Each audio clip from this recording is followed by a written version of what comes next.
Hello, Shawnee Alliance. It's Pastor Chris and Benjamin! we are here to share with you our decisions about Sunday, March 22nd. Now, we haven't made any decisions about... that's right. No funny faces right now. That's okay. We all make mistakes. We're not ready to share all of our decisions about next week yet. We're not ready to share about the 29th because we haven't decided yet, because we're going to take that week by week. However, we have made a decision regarding March 22nd. This Sunday, we will not be gathering in person. Instead, we are going to have an online-only worship service. Now, I know for some of you that doesn't feel good to hear. It certainly doesn't feel good to say. But sometimes making the right decision doesn't always make us feel good. Isn't that right, buddy? Yeah. We love gathering in person, and we cannot wait until we can do it again. We're looking forward to it. In the meantime, we're going to be gathering online. And the good news is that we can still have some form of community. I encourage you, if you're using Facebook, to start a watch party or to join a watch party. I encourage you at 11 o'clock, gather your whole family so you can watch together. You know what I'm thinking, buddy? I'm thinking we'll wait until I get home and then we can all watch church together. Would that be cool? You get to sit with Daddy? With you? Yeah, with me.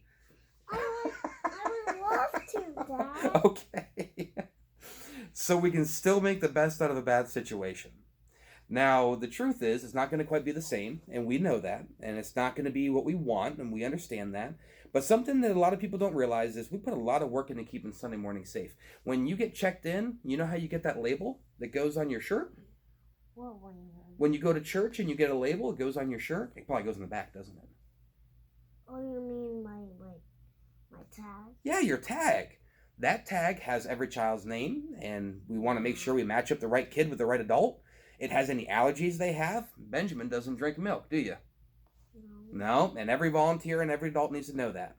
At our trunk and treat, you may notice we have the fire department out there, and we love having our firefighters, but they do something else. Did you know that? What is it? The firefighters are there because they're a rally point if any child gets lost. So if you ever get lost at trunk and treat, you go to the big fire truck. Did you know that?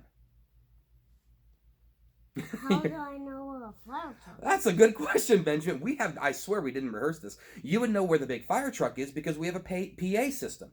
And we play music from it, but that's not why we have it. We have it so we can announce that if there's a lost child, we can announce their name and tell them to go to the fire truck. And the fire truck has a big light on it. So if we need help finding someone, they can shine this giant spotlight and we can help find the child. Isn't that cool? Yeah. And we have a lot of police at Trunk and Treat, don't we? Why do you think that is? To make sure every is having fun. It's having fun. That's part of it. They have a little mascot. Just like you. Just like me. But we do something else with them too. Did you know that? There are thousands of people at Trunk and Treat, and there are hundreds of cars. So they are there to help us have fun, but they're also there to help us be safe. Not just against bad guys, but even more so because when we have thousands of people, it's hard to get around a parking lot and not get hit by a car. Did you think about that? No, a lot of people don't, and that's okay. The truth is that when we open our doors, we're saying something that we are a safe church for you to meet Jesus. Now, here's the thing. I fixed my shirt. Ugh. Is that better? Yeah. Thank you. Especially when it's Vegas.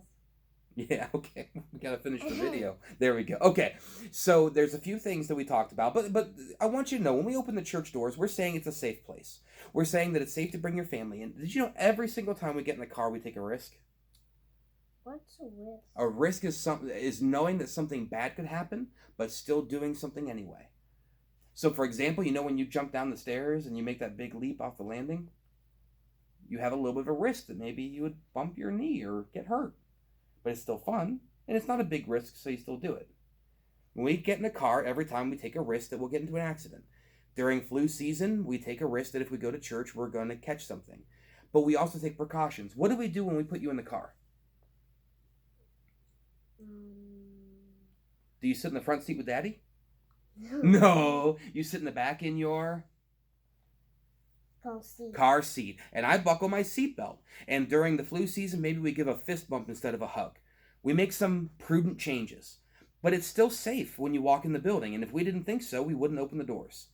Well, here's the reality. We're blessed to have a lot of families who worship with us, and we love every single one of them. We love the families who don't worship with us and worship at other churches or don't worship at all. We love them, and we want to keep them safe. And while, yeah, they take a risk getting in their car, when they come through our doors, we've made it safe enough and as safe as possible. And it's what we would say is a pretty low risk. We can't do that this Sunday. This Sunday, if we had one service, we wouldn't be able to keep enough distance.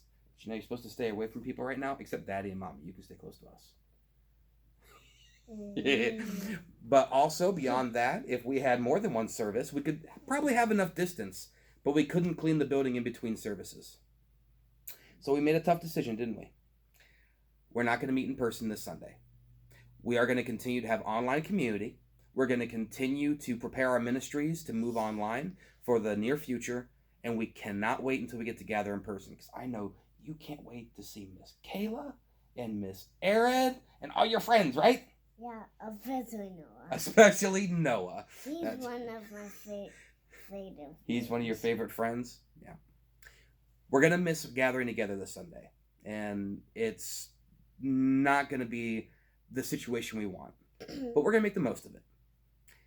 And remember that when we open our doors, we're saying, here's a safe place to encounter Jesus. We can't wait to open those doors again and worship together in person. In the meantime, you're still going to have community through your church. Make sure you're gathering together digitally. And remember, if nothing else, even if you have to create a Facebook account, it's not that hard, and they're not going to track you any more than your smartphone is. Just go ahead and set up a watch party or join a watch party. Comment while you're watching. Share your prayer requests. Tell us how we can pray for you, and just tell us what you're doing right now to keep your spirits up, not just your spirits up, but to be able to just embrace the Holy Spirit in these difficult times. I cannot wait till we gather together. But in the meantime, thank you for continuing to worship with us online. You want to say bye? Bye, yay, yay. Bye, yay, yay, yay. Bye. Good job, buddy.